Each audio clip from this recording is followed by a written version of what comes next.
Son las 10 de la mañana, es un momento, hemos tenido un día de mucho tema, sobre todo no solo económico, sino también de batalla cultural, de geopolítica. Es un placer aquí para negocios recibir a Emmanuel Todd. Emmanuel Todd es uno de los escritores más prolíficos alrededor de la geopolítica. Sobre todo, su punto fundamental fue la caída de la URSS. Cuando allá por finales de los 70 hizo un libro en el que decía la caída de la URSS y afinó en cómo se iba a producir y cuáles eran las claves de la caída. Ahora, lo contamos hace unas semanas, acaba de publicar, hace unos días aparecía ya en las librerías, La Derrota de Occidente.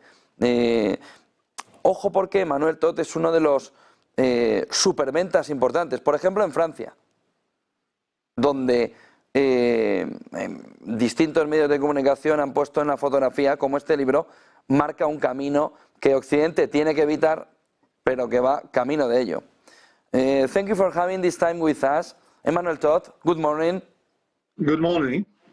I was talking about the importance of the falling of the URSS in the end of the 70s, but now in the new book, this Derrota de Occidente, what do you think are the surprises of the Ukrainian war for the geopolitical chessboard? Yes, well, this book starts from the war in Ukraine, but it really is an analysis of the Western crisis, the crisis of the West.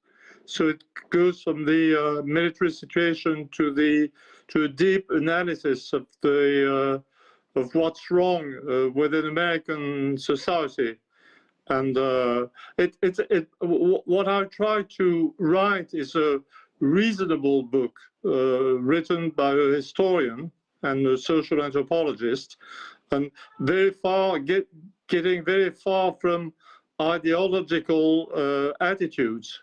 So it's really an examination of what goes on, what's been going on in Russia, which has become much more stable. About the division of Ukrainian society, about the true attitude of the ex-popular democracies, the European crisis, the crisis in Britain, which is very severe, in Scandinavia, and of course, most importantly, about the United States. So I'm trying to reach the deep reasons for the war. I'm trying to get away from a superficial interpretation and a passionate interpretation. In this picture, you could see that Ukraine has more powerful than Russia has at the beginning of the war. What do you think about this different point of view about Russia and how United States and Europe, this G7, could have changed the war? Yeah, I think we all have a wrong perception of Ukraine. Before the war, Ukraine was conceived as a sort of almost a failed state with the diminishing population, with a disintegrating economy. And what appeared is a rather surprising efficiency of Ukraine in the war, getting us to the illusion that such a small and divided country could beat Russia somehow with Western help. But what we haven't been able to see, to understand, is that the war itself, I mean, the fight against Russia with American and Western money generally, has made it possible to for the Ukrainians, or at least for the Ukrainian government, or those who control Ukraine, to find some meaning to the existence of Ukraine. So Ukraine is not what we think. It's not a Western democracy. It's turned into a kind of sad, nihilistic state where war has become the meaning of life or national life. So it's and of course I'm conscious of the immense sufferings of the Ukrainians, and but I think of course, the Russians have invaded Ukraine. There's no question about it. I call it an invasion, not a special military operation. But I think the West and the US, but not simply the US, Europe also, has a great deal of responsibility on the horror that's become ordinary life in Ukrainian society, because we sort of induced the Ukrainians to think that we could help them win the war. And what has in fact happened is that the West, the Europeans, of course, but also more surprisingly, the Americans, have simply been unable to give them enough arms and equipment to simply fight the Russians. We got them into an incredible situation where we fooled them. We gave the Ukrainians the impression that we were going to help them win the war, and we are about to let them down. Is the West facing its defeat and thus its downfall? I think now what we must all think about, I think when you follow what's happening on the battlefields, the way the Ukrainians lack men, weapons, and so on, we must, what we know, what people observed in the Pentagon and elsewhere, is that we're getting very close to a Russian victory. Now the question is, do we accept that victory? Do we accept to negotiate and find a reasonable agreement which would make it possible for Ukraine to survive in some form, which would make it possible for us to accept the need of Russia for security? That is, they don't want NATO in Ukraine, and I think they will take Odessa and so on, because the Crimea is not safe without the possession of Odessa.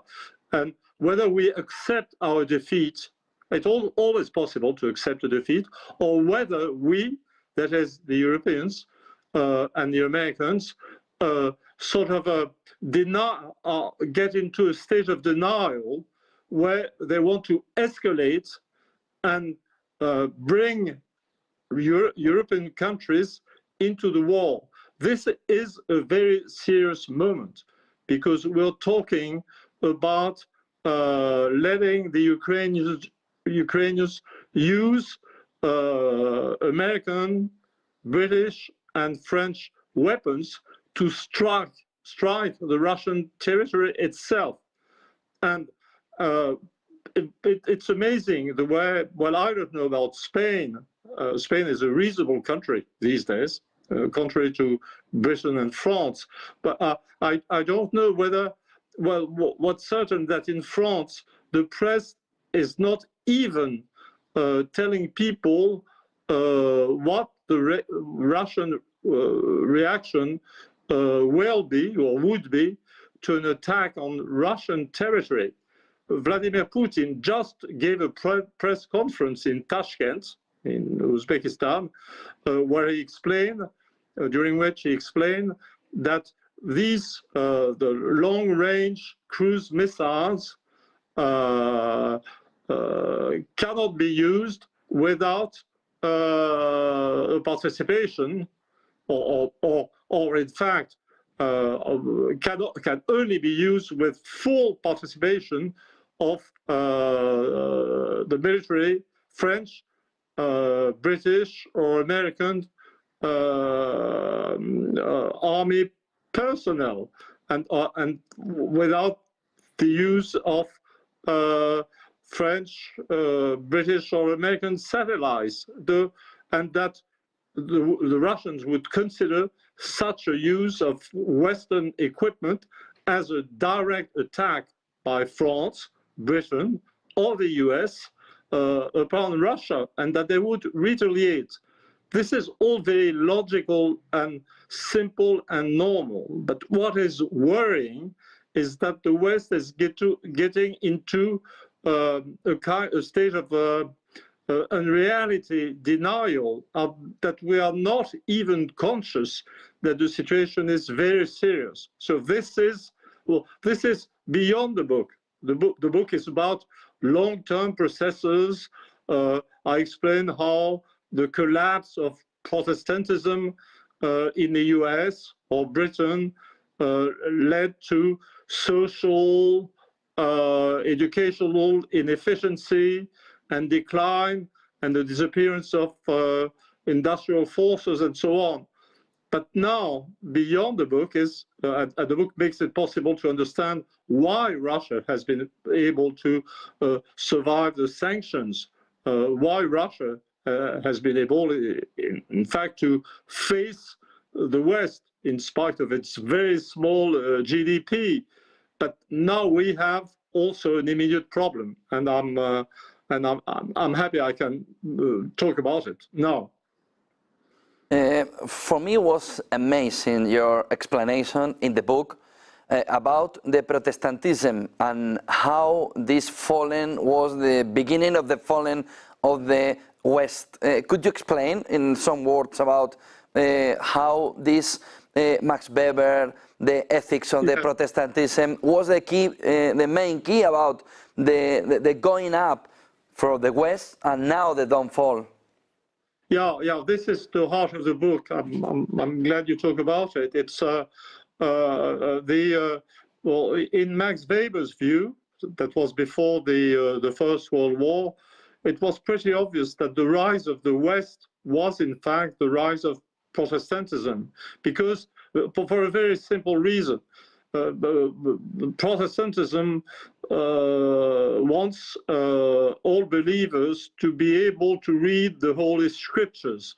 And so in all Protestant countries, the various churches made it possible, or made it even an obligation for people to be able to read and write.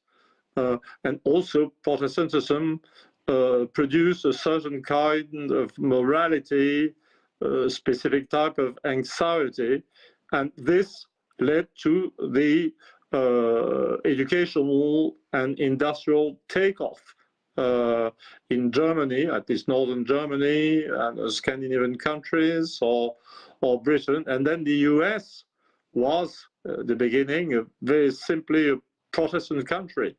But now, if you and then you've got the story of the rise of the West and so on, and then France sort of kept up in the race because it was very close to the Protestant world. Things got difficult for Spain and Italy as Catholic countries, where the church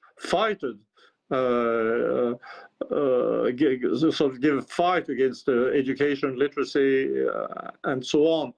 But what is interesting now is to realize that, well, if Max Weber was right, and he was, we must be able to admit and face the fact that the complete disappearance of Protestantism, not simply religious practice, but the basic social attitudes connected with Protestantism, well, the disappearance of all this has simply produced the disappearance of the superiority of these Protestant countries. And when you've got the hypothesis that Protestantism was the rise of the West, well, you get to the very easily to the conclusion that the disappearance of Protestantism explained the decline of the American economy, the collapse of the industrial system, the decrease in the intellectual level of American populations. And then there you reach the heart of the crisis of the West. But this is what we feel when we talk about the United States and the kind of mad country that the US is becoming, with Trump a vulgar and violent man against Biden, a senile old man insisting on war in various places in the world, when you see the internal disintegration of American society, well, you have the heart of the problem. But you must, if you really want to understand, you must be able to understand and feel throughout history the importance of religion. Religion was important when it was alive, but what is difficult for us is that as we have reached the stage of what I call zero religion, zero Catholicism, zero Protestantism, religion is still important in a kind of negative way, because religion gave societies a structure, a form, even after it had disappeared at some point. I call this intermediate stage zombie religion. And then it's on. I have one doubt. As I'm talking to Spanish people, I'll give a doubt. Something I don't talk about in the book. I left the thing for later research. I talk about zero Protestantism. I can talk about zero Catholicism. I explain that in the US we move the zero Protestantism produces what I call nihilism. I mean, without deprived of religious belief, of a meaning of life, people turn to a sort of a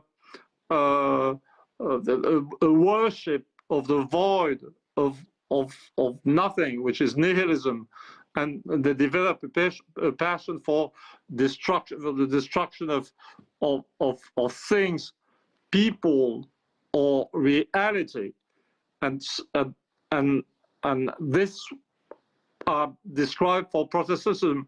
As for Catholic countries, I have doubts. I think we have reached a state of zero religion in France, in Spain, I think in Italy also. But I do not feel that zero Catholicism leads to the same state of negativity, to the same importance of nihilism as zero religion does in Protestant countries. I have a feeling, I can't prove it, but I have an intuition that zero religion in Catholic countries produces less nihilism than in Protestant countries. But of course, there's a contradiction, because if you got zero religion, zero is zero, you see, and Catholic and Protestant countries should be alike, the same, but something is less. And I feel that, these days, it's pretty possible that we discover that Spain, Italy, and even France are more reasonable than ex-Protestant countries. Only one question more. If the West is falling, who is rising? China? Well, no, it's the book is not entirely pessimistic, but I think this war will be a defeat for everybody, because there is a general crisis of modernity that we can observe and feel through very low birth rates. I mean, and with a sort of inability of populations to reproduce themselves. And this is true, of course, of the whole of the West, but this is true of Russia. And this is even more true of China or Japan. Japan, of course, is part of the West in a political way. So the situation is not at all up. I published a book in Japan a couple of years ago, immediately after the beginning of war, called about the beginning of the Third World War. And I think that in a way, in a strange way, this is the Third World War. But it will not be like the previous two. After the First World War, the European countries were turned out to be able to get into a second one. They had enough energy left for that. And after the Second World War, countries like France, Germany, Italy still have enough energy to sort of experience a wonderful economic takeoff and the development of a consumer society. And the energy of the society has something to do with the fertility rate of the population and the ability of populations to reproduce themselves. But after this, well, let's call it a special kind of war, what we'll have is age populations, decreasing population, which means that peace will be easy because there will not be enough energy to go on being aggressive and war-minded. But there will be nobody will get out of this ridiculous or absurd fight, and no country will be described as the winner and able to rule the world or anything. And China, even less than others, because the fertility rate in China is at most 1.3 children per woman, and the population of China has already started decreasing. It's very old, so it's well. While I say this, I'm obviously in a way pessimistic because a decreasing and aging population is a sad thing. But the optimistic element is that the energy for war, for fight, for domination will have left us. So we'll be in a strange kind of peace. Thank you very much for this book and for this interview. Good day, good business. Emmanuel Todd. Thank you. And thanks very much to you. Goodbye. Goodbye. 10:25 de la mañana, ha sido mucha entrevista en inglés. Les recojo un pequeño fragmento de lo que hemos hablado con Emmanuel Todd. Dice Emmanuel Todd en esta entrevista que acabamos de tener: o aceptamos nuestra derrota, Occidente, o entonces queremos escalar y llevar a los países europeos a la guerra. Es un momento muy serio, nos ha dicho. Los ucranianos usan armas de Estados Unidos, Reino Unido y Francia para golpear territorio ruso. Y ha dicho, hablando de España, es increíble el modo en que España, que es un país razonable, ha dicho, reasonable country, pero no se está diciendo a la población cuál será la reacción de Rusia si se ataca su territorio con armas españolas. Putin, dice, dio una conferencia de prensa en Uzbekistán hace un par de días, explicando que estos misiles de largo alcance no pueden ser usados sin que impliquen la participación plena de personal del ejército francés, británico o americano. Estoy contando las notas que he tomado durante la entrevista, porque yo creo que esto es lo más llamativo. Dice, esto los rusos lo considerarán como un uso de equipamiento occidental con ataques directos de uno de estos tres países, Estados Unidos, Francia o América, Estados Unidos, perdón. Dice, pero lo que es preocupante es que Occidente está entrando en un escenario de negación de la realidad, en que no somos ni siquiera conscientes de que la situación es muy seria. Esto está, dice a lo largo de mi libro, y hace posible entender por qué Rusia ha sido capaz de sobrevivir a las sanciones, de enfrentarse a Occidente. Ahora hay un problema que es inmediato.